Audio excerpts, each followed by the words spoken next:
show me yours. Where failure speaks volumes. Jason and Reanna getting real, drop brutal business truths. No sugar coated, only raw lessons shared. Tuning out on your mistakes, show me yours. Hello, everybody. I am Reanna Werner, and I've got Jason Sheffield here, and this is your second episode of season 2. Show me yours. Jason, how you doing today? I'm great. It's a Monday morning. Our first time doing this virtually. We've always had people in, but our guests today are so excited, but we wanted to have them on. We had to do it virtually. They're up in Summit County. So I'm really excited to kind of do this for the first time for Show Me Yours as a virtual show today.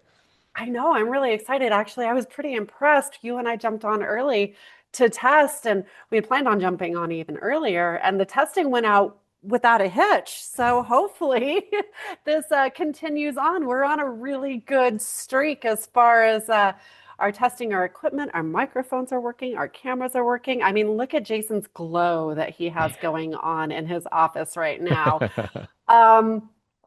But yeah, so it's a Monday morning and we are really excited. And on top of that, the mountains got snow this week. So I think that's Yes, a they good did. omen, especially for our guests, Alison and Ariel Johnston. Actually, Alison, I am so sorry. That is not your last name anymore. What is your last name? Watson?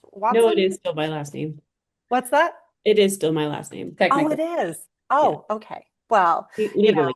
You've been married for a few years and, no big Government last name. deal. Okay. Smart lady, my kind of lady. But yes, I have Alison and Ariel Johnston of Everything Colorado team. They are located up in Summit County, and these are some of my most favorite ladies that I've worked with for many, many, many years.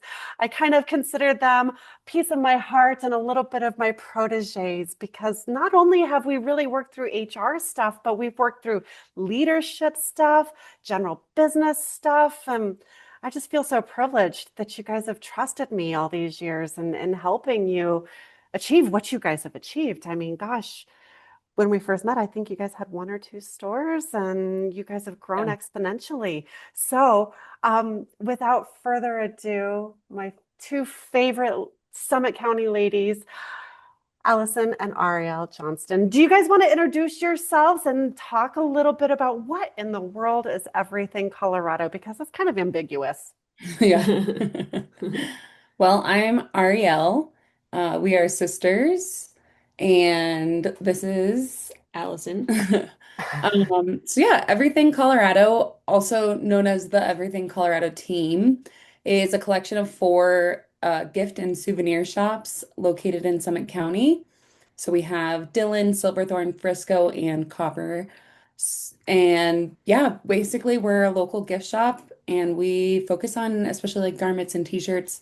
We like to lift up local artists as well as catering to the, tourists that come up here and ski and enjoy our Colorado's playground.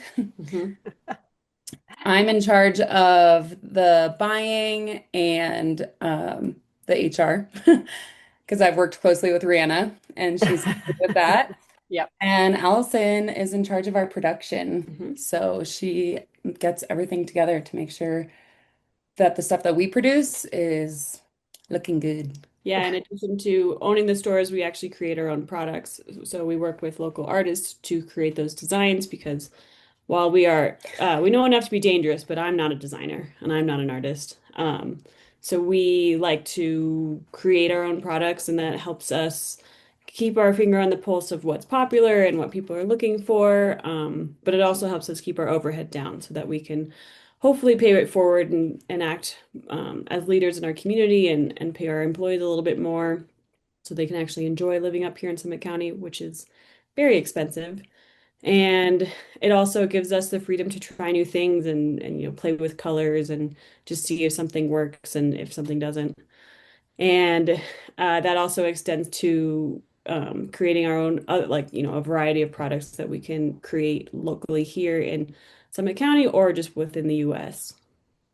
Love it. Now, this was not like a wake up in the middle of the night, let's make our dreams come true as sisters. This is ingrained in your DNA.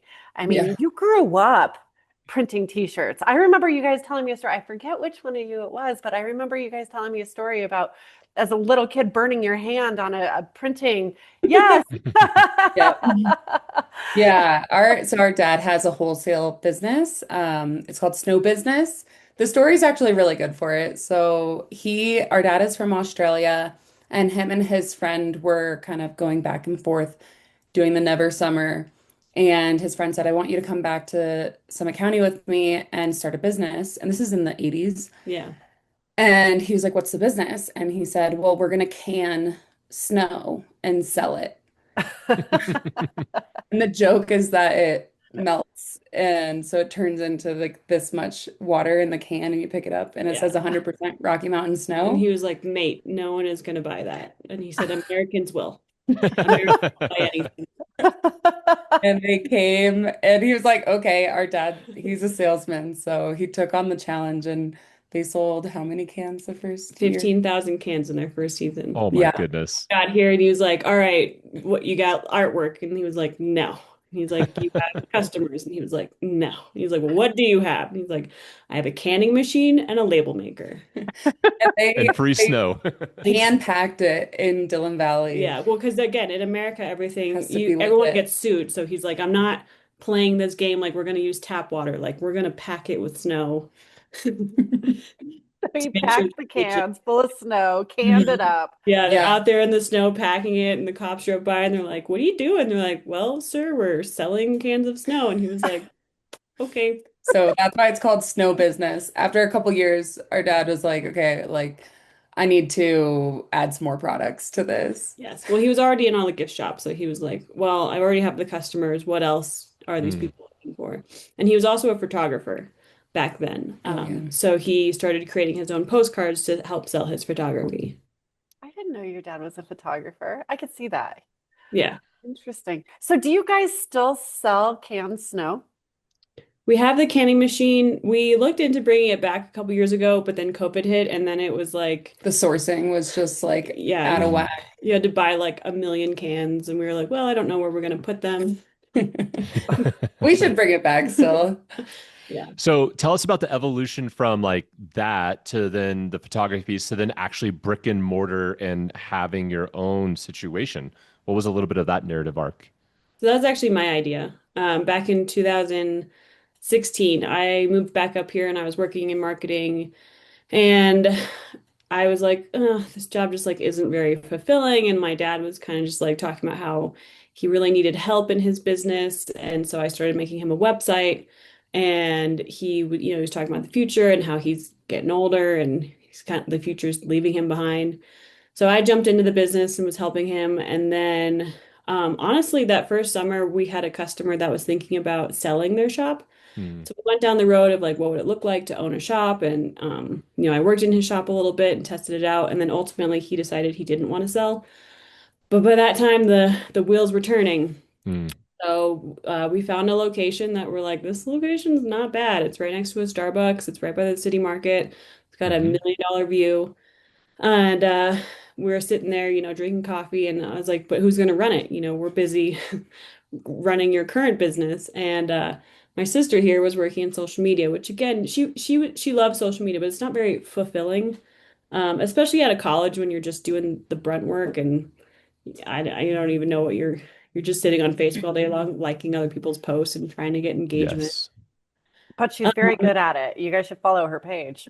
Yeah. So Thank you. let's just say it wasn't a hard sell to get her to quit her social media job. And Let me tell you my side. Allison calls me and she says, hey, do you want to move back from Denver up to Summit and start a retail shop with me? And I was like, let me think about it. I hang up the phone and I look at my best friend and said, my sister wants me to do this. Do you think I should do it? And she said, yeah, that sounds fun. And I was like, okay, I'm down. Awesome. Pretty just frictionless on that front. Yeah. I was like, I love okay. that. Yeah, it sounds fun. Yeah.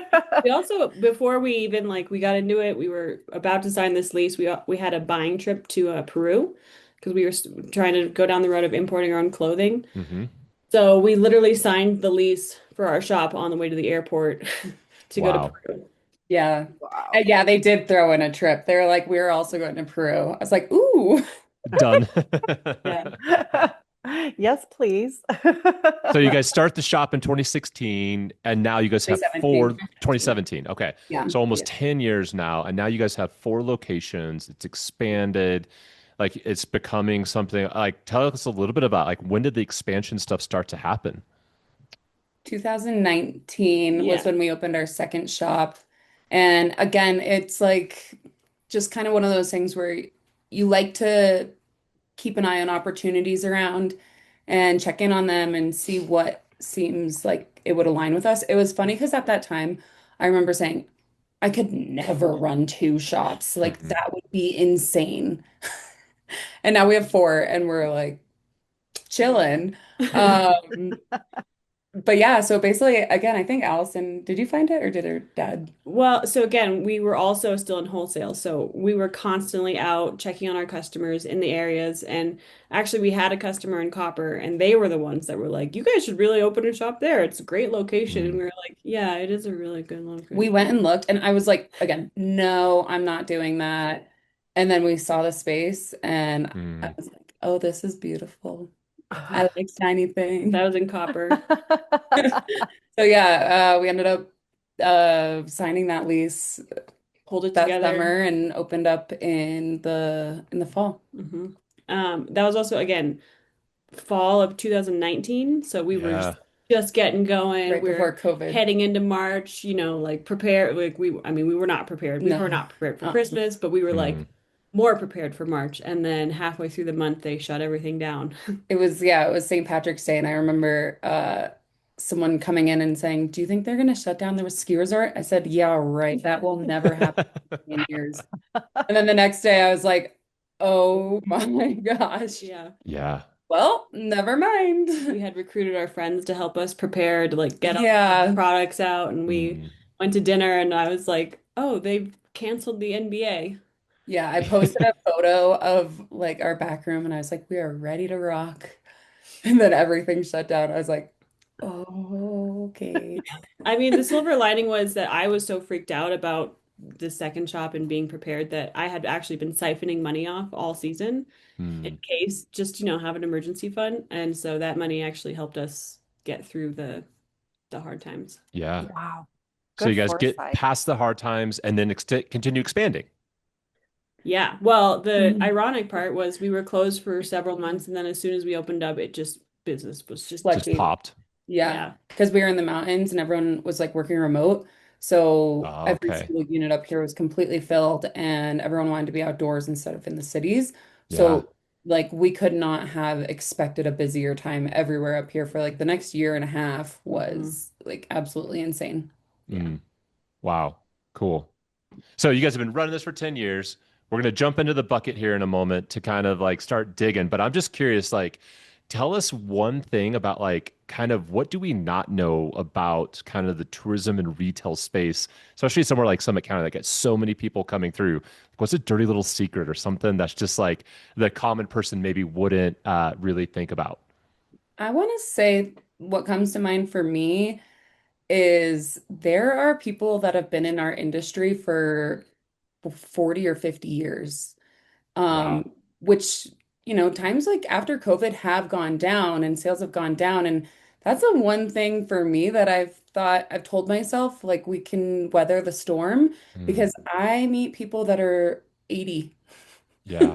and they've had their store forever. So it's an industry that I think like you can actually hold on to. And these people are so passionate. Like you get Mm. to work with local artists, you get to work with creativity, you get to work with people, you have teams. So like this is an industry that is actually really it like gives you a lot when you wouldn't think like a souvenir shop, you know. Hmm. So I think that's something that surprised me. Yeah, I think also I won't speak for all retail because I don't know if there's a lot of it, but I mean our customers are on vacation, so they're just Mm. happy.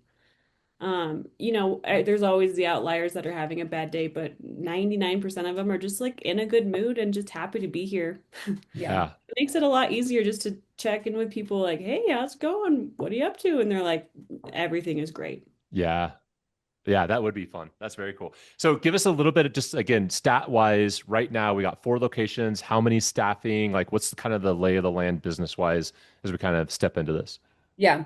So we have, yeah, now we have 4 shops and we have, I want to say like 12 employees. Yeah, It fluctuates because we're Mhm. seasonal. yeah, some are not full time, so it's hard to give like a 1.5, whatever.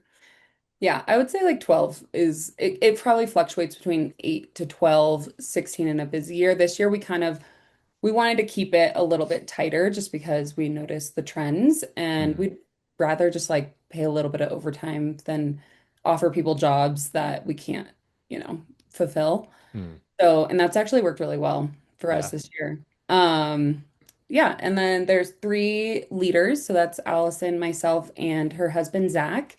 He's our retail operations manager. So we kind of have 3 pillars where Allison is production, I am buying and HR, and Zach is the day-to-day operations. He handles the employees and making sure that the tasks are moving forward in the shops. Mhm. Cool. Awesome. All right, Ree, any questions you wanted to ask before we dive into the bucket? Yeah, I have a non-businessy question, but I'm so curious. If you were to give a tourist advice on how to be a tourist or what they should know coming up to Summit County, what should visitors know about Summit County? I mean, I think it's seasonal, um, Mhm. obviously, but I think the it's no secret that in Colorado we all layer. So I think it's I mean, I see people that come here and they are committed to the outfits that they brought, and I bless them. But there are, I'm like, just bring layers, just be prepared for all types of weather, even in Yeah, the summer. I mean, we sell a lot of hoodies in the summer because people come here from Texas and don't think that at night it's gonna get a little chilly.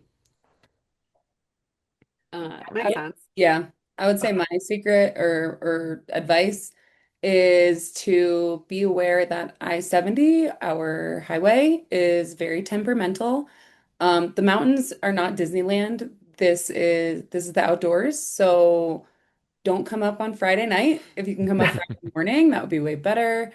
Sunday going back is gridlock, so I'd rather you enjoy your time here. So if you can come at a time that is not as Peak. peak travel time, you're gonna have a much better trip. Yeah. Or just if you have to catch a flight, just, be prepared. Yeah, That's some absolutely. sage Thank you. advice right there. I've been on Yeah. gridlock I-70 You too never many know when a times. truck Oh, is so going to many catch on times. fire. I know. Yes. I don't want people to sit in traffic. I want them to be here and enjoy it. Yeah. Right, Rather right. than be like, I don't know what everybody's talking about. It was fine. Absolutely. If you like quality time in the car.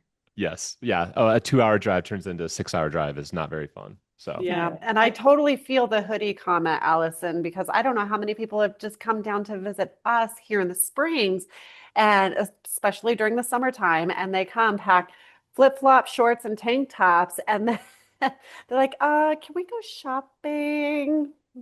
Which is Yeah. fine. It's fine. Yeah. Mhm. yeah. Yep. I mean, Awesome. All right. Well, let's dive into the bucket here. Typically, when we have our guests live, we let them pick the questions. But since that's not possible, I will pick the questions for you guys and we will dive in. This is the nerve-wracking part. All right. First I'm question. excited. Okay, this is fun. What's the most surprising source of unexpected support you found on your entrepreneurial journey, and why was it so impactful? So, unexpected source of support that you found. hmm. Well, I mean, I'll go if you're I mean, wondering. I have an answer, I guess, I think. Okay. For me, I read a lot of books, read Mhm. slash listen to, because, we're busy.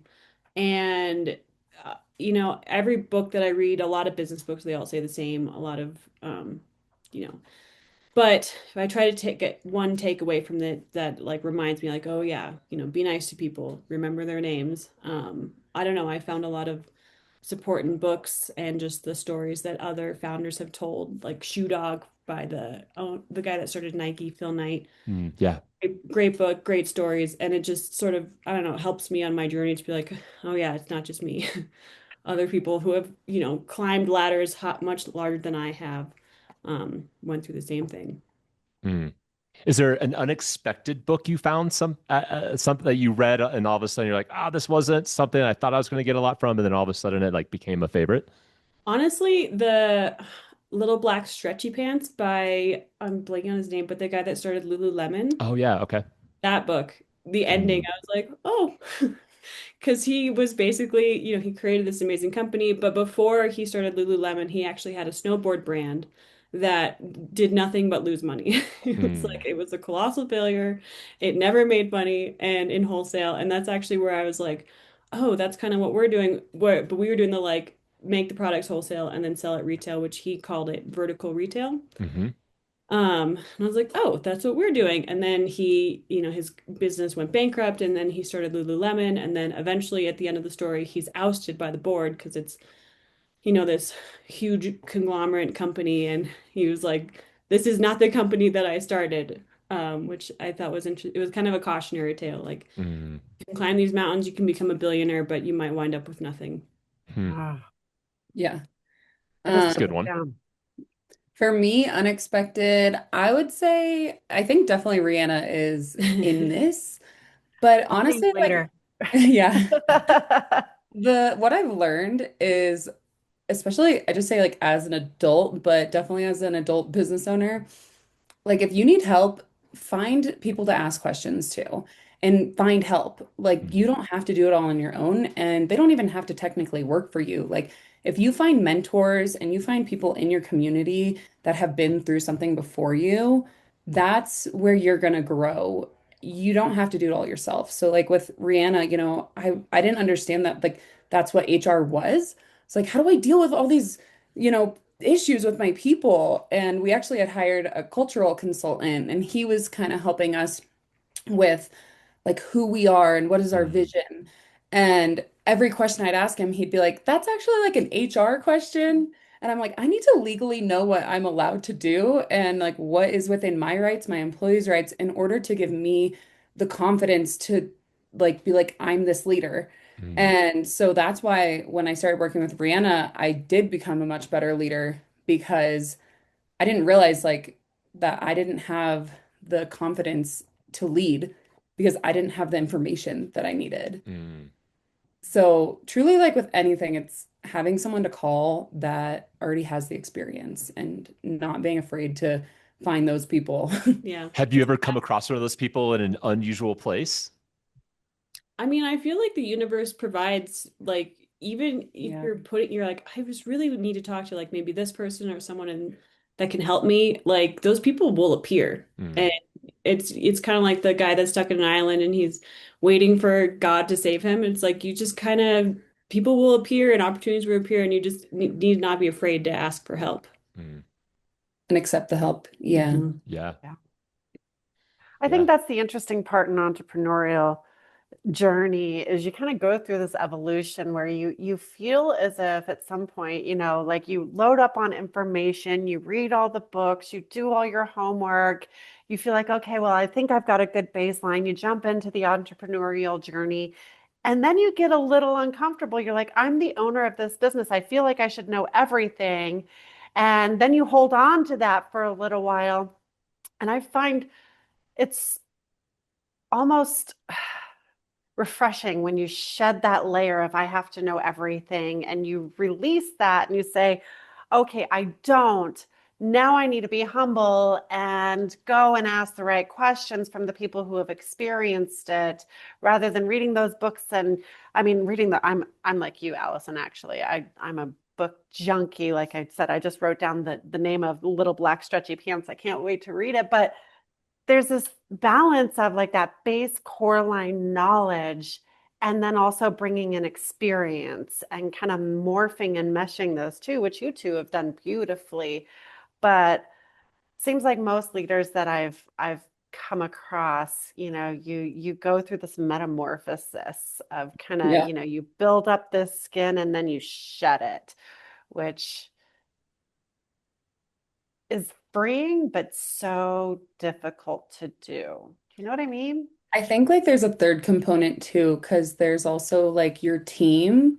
So figuring out how to take feedback while also maintaining the leadership role, because at some points you're trying to do everything that everybody recommends.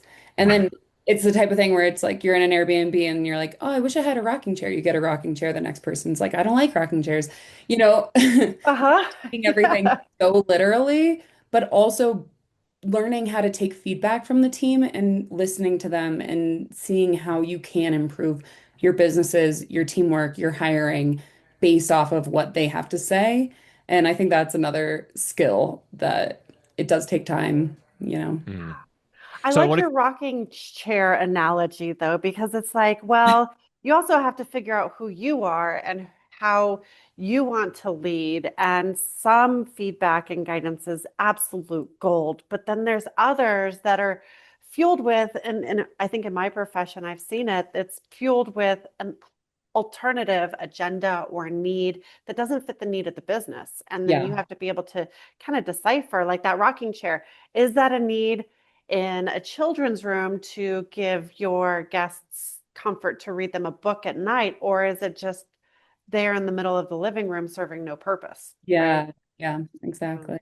yeah, interesting. what's Jason, you were the about to say something. Yeah, I was just gonna kind of maybe tweak the question a little bit because I'm curious. Right? Like when it comes to the support system around you, you guys have a lot of family, right? Family run business, there's a lot of that support. But then also, I'm sure there's edges to that.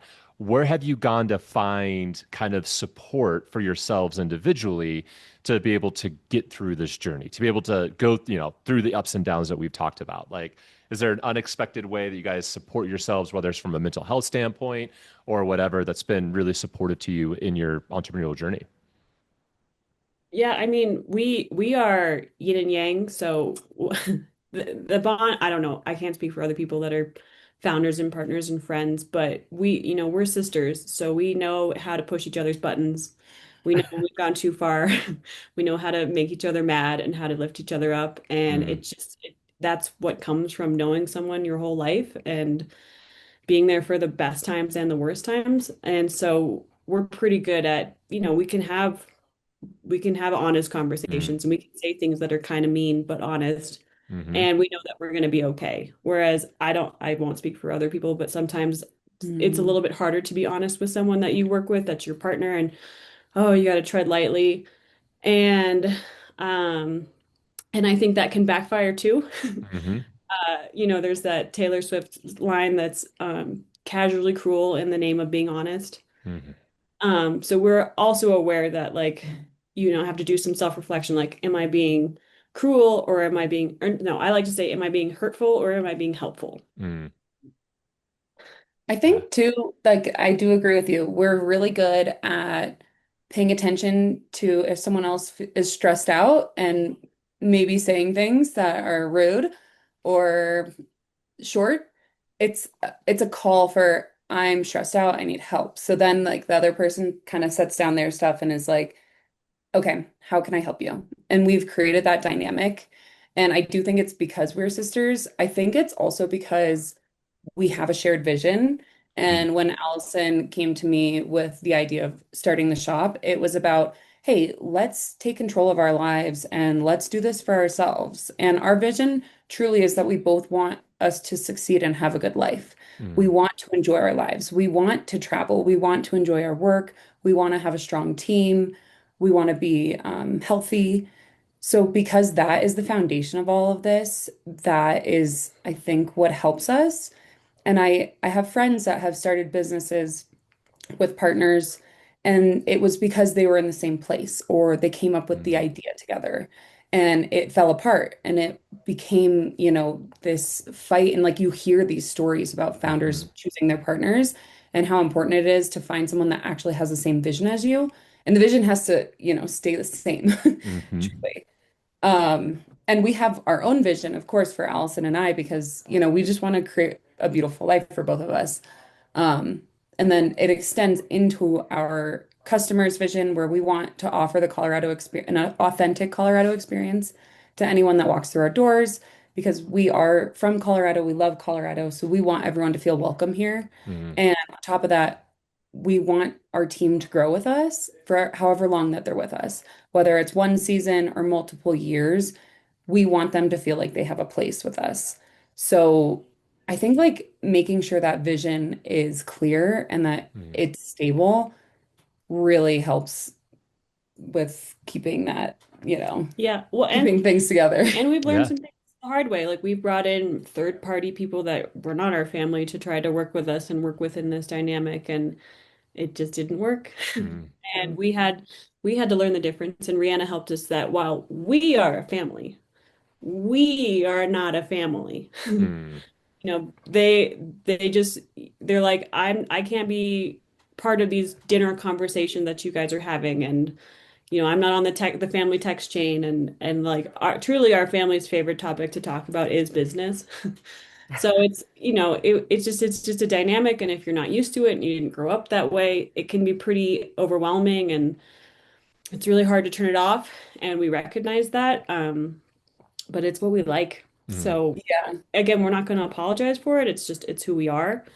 And we really like problem solving. And we do a good job of like taking our own personal, like feelings and drama and like putting it over here, and we're like, here's the problem, here's the situation, how do we fix it? mm. And talking it through.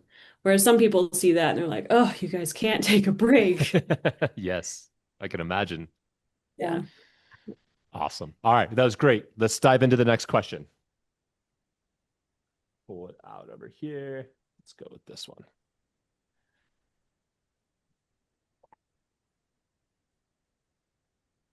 Oh, okay, this is a fun one. Describe a marketing or sales strategy that you poured your time and money into that yielded absolutely no results.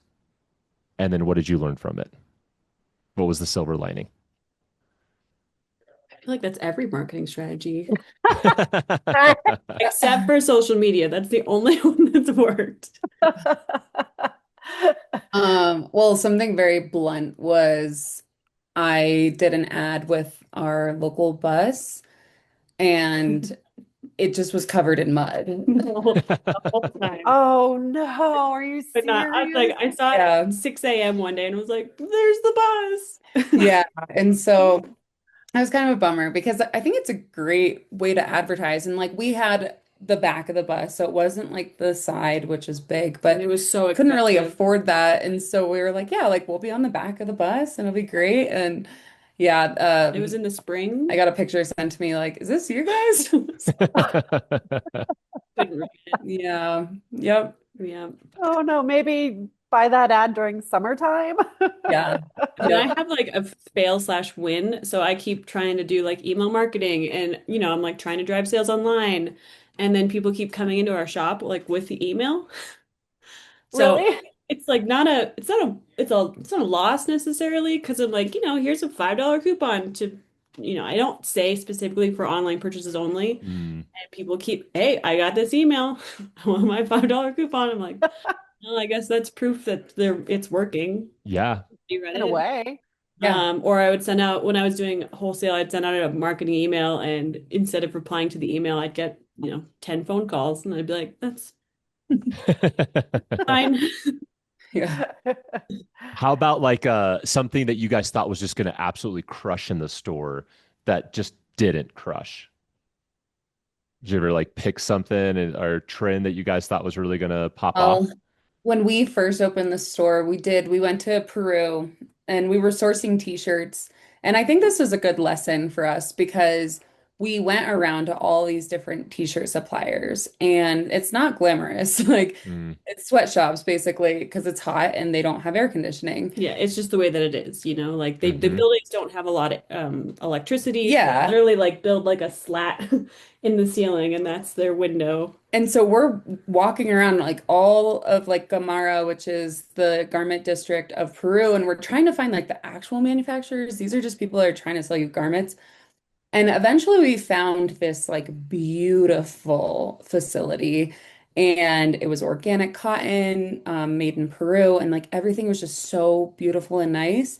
And I think it was a little bit rose-colored glasses because we ended up buying a bunch of stuff that just like didn't match with our customers. Mm. And so we brought all these Peruvian shirts back and It was hats organic and cotton. scarves. And we sold a decent amount of it, but as soon as you took us out of the sales position, it wasn't selling by itself. Mm. So because it needed a story, it needed to be told. And it you need things in your shop that people are going to go, oh my gosh, I love this. Of course, if you have a salesperson there to help explain it or move it along, that's great. But you need things that are going to sell on their own. And Mhm. so we still have some of that left over from like 8 years ago. Yeah, Um, can't give it away. and buying, you have to be careful, like not to fall in love with the person that is selling to you, but also understand what products your customers want. Mm. That's a good one. That's Yeah. important. It is, and Yeah. such a critical lesson to learn. So tell me more about these Peruvian garments. I mean, was it a t-shirt that you were bringing back and then pressing with, your own graphics, or was it So like these standalone ones, Peruvian? Boom. so these ones, this is like our first step into the Peruvian market because we did bring in later shirts from Peru from a different supplier that we learned that our customer base is not organic cotton, they're not luxury. Mm. And a lot of these shirts were like cut for women, so they had like scalloped and V-necks and scoops, and they're all very different, Ah, different colors, and it wasn't very uniform. So we couldn't really print on them. So they were just blank t-shirts that were more like fashion, is like what you would call it. And so they are harder to merchandise. They're more made for maybe like a boutique shop Mhm. versus what we are is like a t-shirt shop, a souvenir shop. I think we ended up printing on some of them. A couple, but it just didn't It just look doesn't right. look right, you know? So yeah, then we went back and we found another supplier who actually found two more who were amazing. And they could get us the Peruvian quality of garments because their cotton is really great, but actually t-shirts and hoodies and Mm.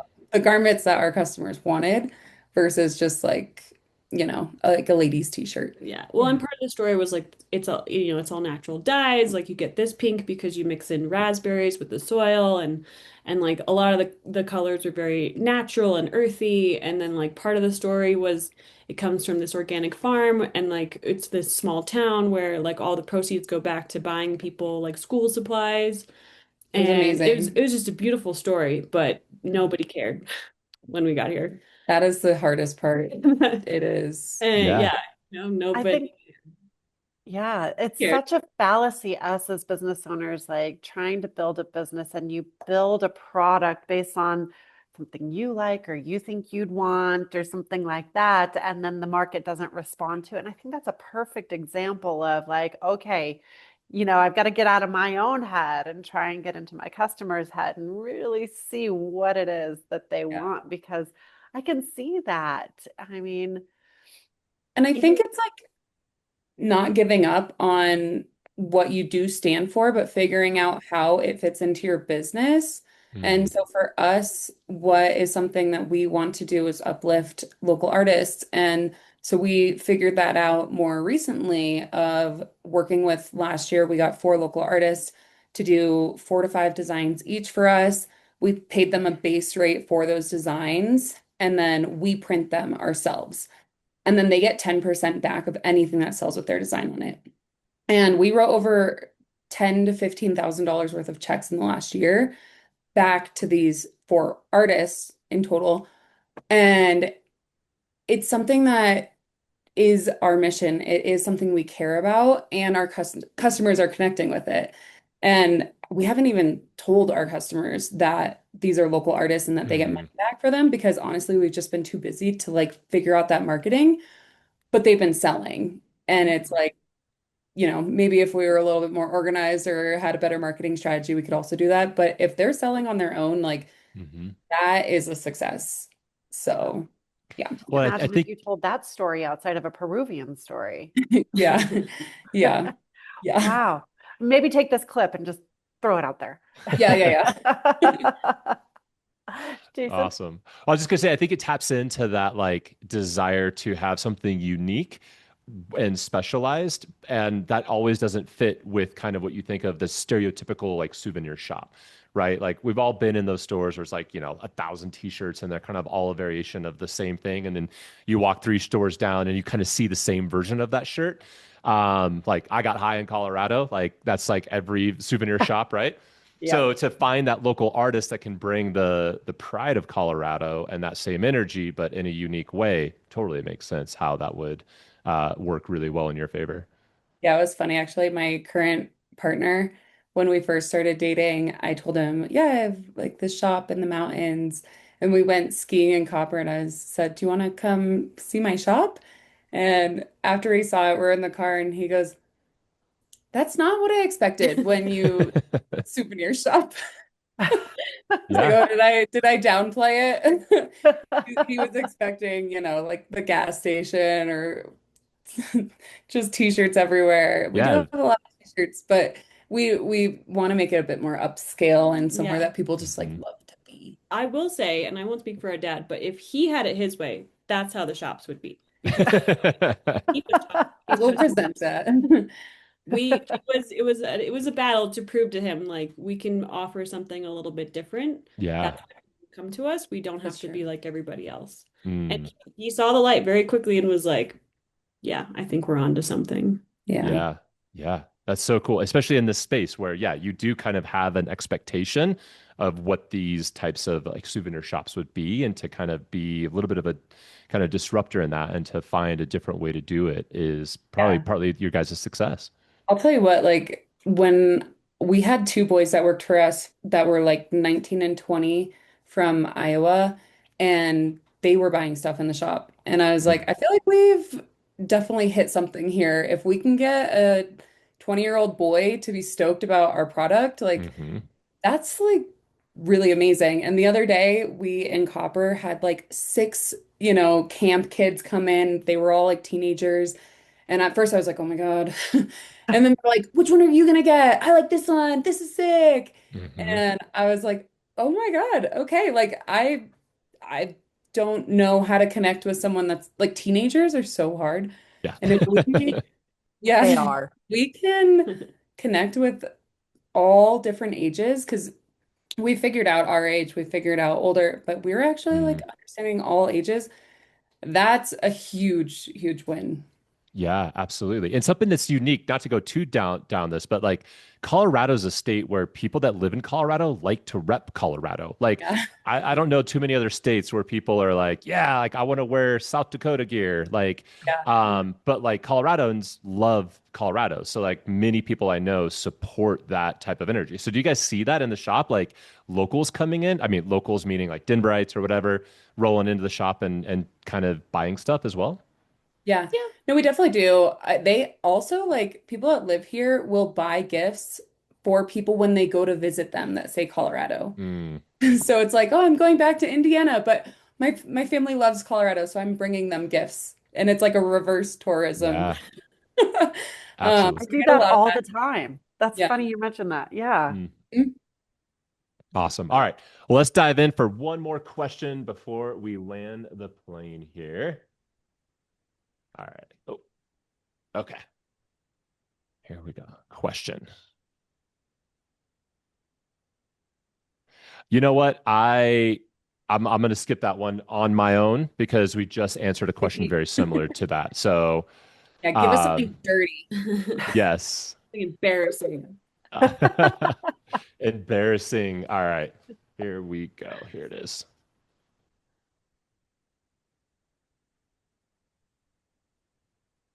Okay, this is could be somewhat embarrassing, but what's the most ridiculous piece of clothing or accessory you own strictly Oh. for business that you would never wear otherwise?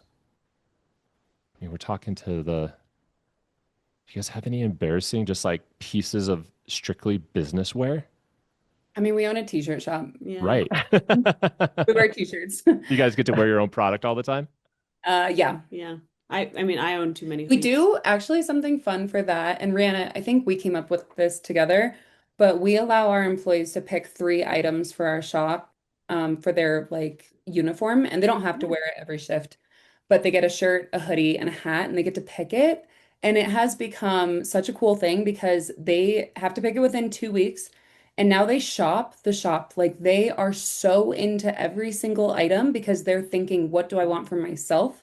And Mm. so, like, and they're so excited by the time it comes versus like, here's your shirt. They're like, which one am I gonna get? I can't decide. I want this one. No, I want this one. And I'm like, this actually has become like a really awesome thing to get everyone engaged with our products. Yeah. I had no clue that was the result. I mean, we came up Yeah. with that like ages Yeah. ago. I had no clue. Like I remember talking about it and brainstorming it. Wow, thank you. Yeah. And then every That's six really months, neat.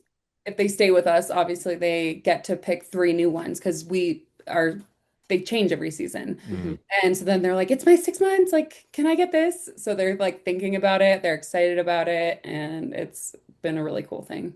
Yeah. That's I really won't say it's something that we own or wear.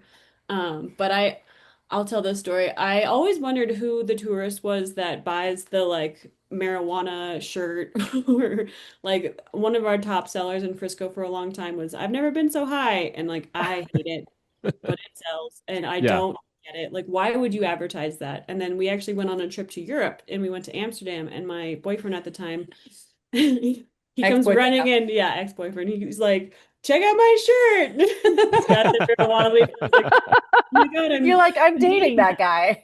yeah. And then we're going to the airport the next day. I was like, no,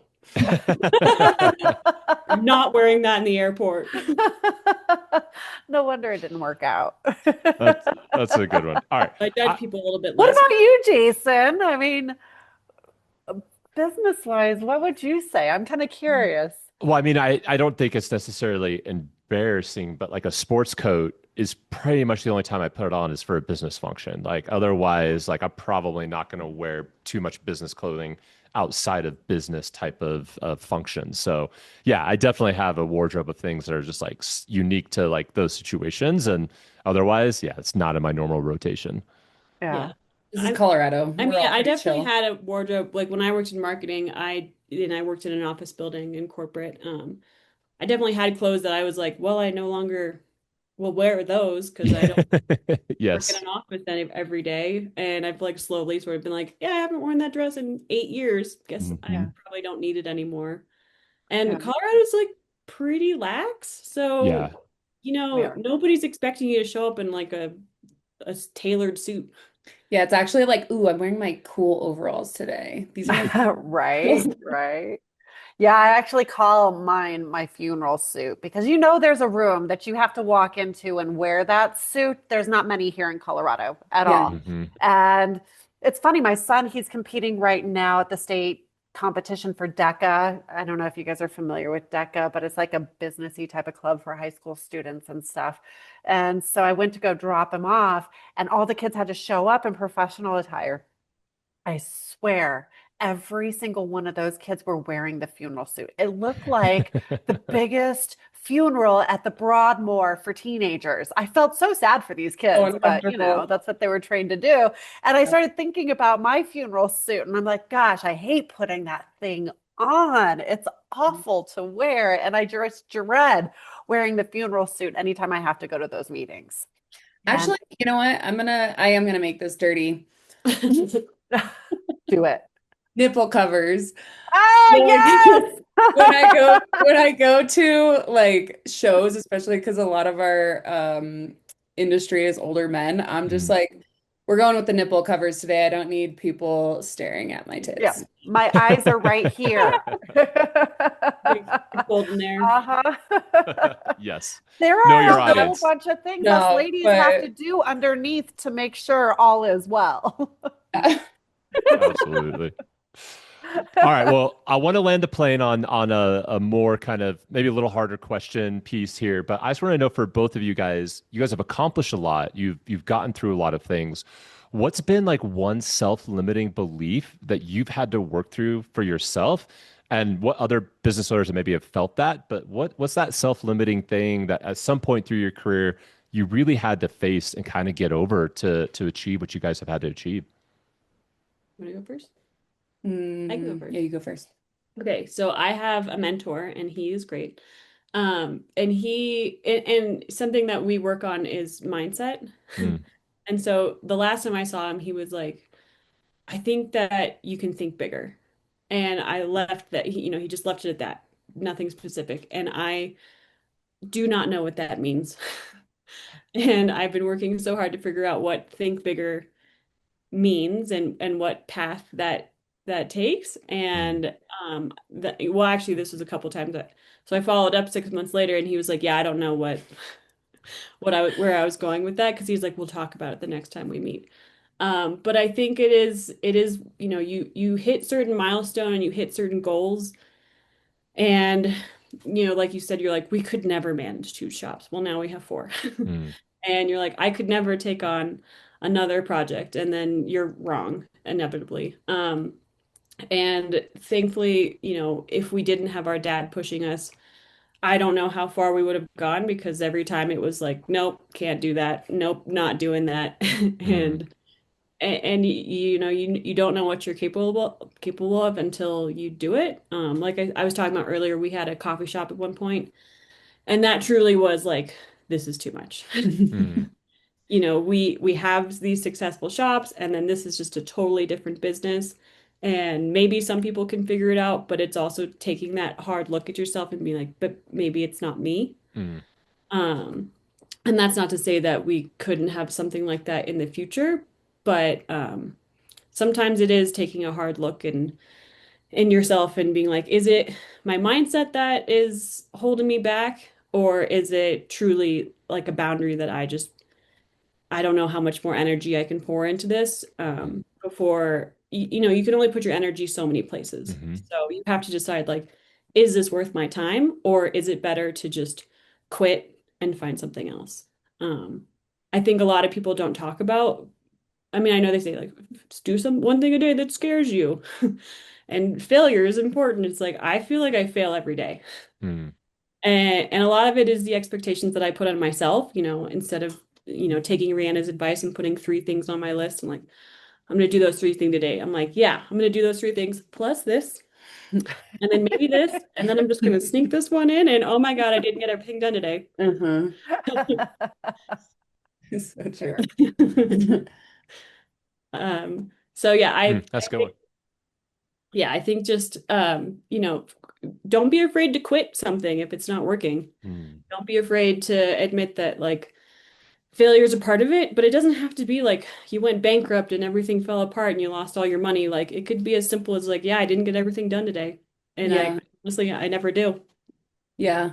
I would say for me, I think definitely in the first few years, you do feel like an imposter and you feel like you don't have a voice Mm. because you really don't know what you're doing and you're trying to lead people, but like you're just like, I don't actually know.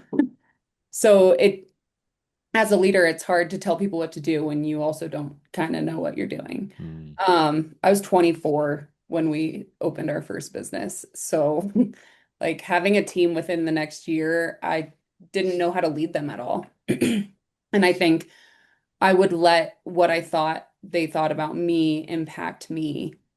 And it just wasn't, I don't think I was a great leader back then. I know I wasn't. I know I tried and I know I said things like, you're doing great and I appreciate you. Thank you so much. But like I wasn't there and I'd Mm. pop in and I'd be too afraid to stay and I'd be too afraid to like actually tell them what to do. And I would just say like, hey, can you clean that up? Okay, bye. Mm. I thank you. I appreciate you. And like Reanna and she helped work with me through a lot of this. Like, how do you actually direct people? How do you get them to think about it? And then also, like, if you do appreciate someone, it's like, hey, I noticed that you went over to that display and you reorganized it. I've been wanting to do that for weeks, but I haven't had the time and it looks so good. Thank you for doing that. Not just like, thanks for showing up, you know? Yeah. Um, so like in hand, I will say that like I had started doing our social media when we first started because that was like my job beforehand. So I was like, I'll be the social girl. And I did it and I like fell off for a while because I just didn't feel like I had a voice and that anyone would want to hear. And now we're many years into this. We have four shops and I have had many conversations and I feel like I have a lot to say. And so I have and like I said, times have been going, everything's trending down. So it's like at this point, it's like I'm throwing my hat in the ring and I'm gonna do whatever I can to get the attention of people because I know we have something good here. I know we have a good team here and I like this life.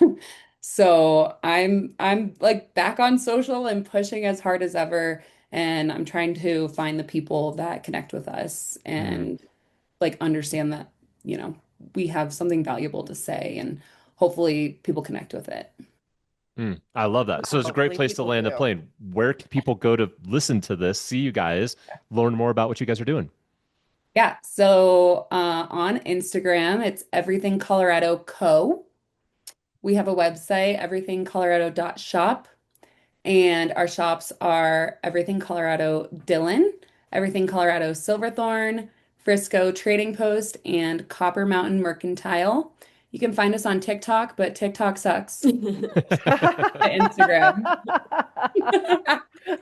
Love it. Yes. Love the honesty. Everybody's mean. Yeah, I don't spend any time Instagram's on TikTok. the little corner of like, you go, girl. And then like, and then TikTok's like, you're the worst. I wish you would never come here. I'm like, I don't want to be here, but one of our sales reps says he only goes on TikTok and I post for him.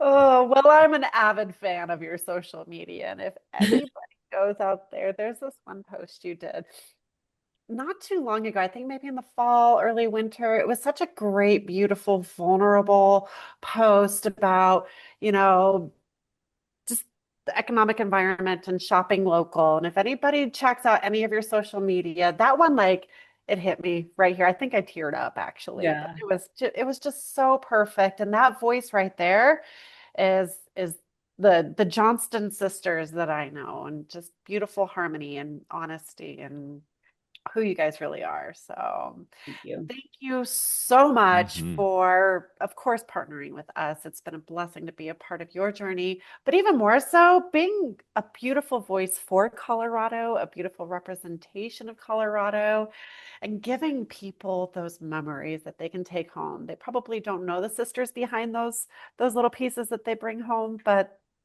that little heart that you guys share with everybody who comes to visit, it's special. It really is. Thank you. It is. Thank you guys. Go check out their store. Go check out their Instagram account. Everything will be linked in our show notes so people can get access to that easily. And thank you guys for being here, spending some time with Yeah. us this morning. And I do credit Reanna a lot for our growth. Like, I know this is your podcast, so it seems like a cliche to give you some flowers, but honestly, like we are so grateful for finding you, taking your leadership course, and like always having someone to call when we need help. And it has changed our lives like hugely. So knowing that we have Rihanna on our side and just like learning from her has been astronomical. Oh, Yeah, what a I Thank like you to say we guys. learn things the hard way, but we do learn. Yes, you do. You do. You guys are some of my favorites. And audience, I promise, I did not prompt them. I did not give them any Not a paid talking sponsorship. points, but their check is definitely in the mail. I believe to like say things when people do a good job, and when you find people that are gold, you should say it. Oh, well, thank you. I don't know what, this journey looked like without you guys, but I'm so glad you guys have been a part of my journey too. And yes, everybody go check out Everything Colorado and buy up all their merchandise so they have the problem of not having any inventory. Please. All right, everybody, we're going to go ahead and sign out with this episode of Show Me Yours. Thank you so much for joining us. And again, look at my friends. All of their contact information is down below in the show notes. Until next time, here's Show Me Yours. Bye-bye.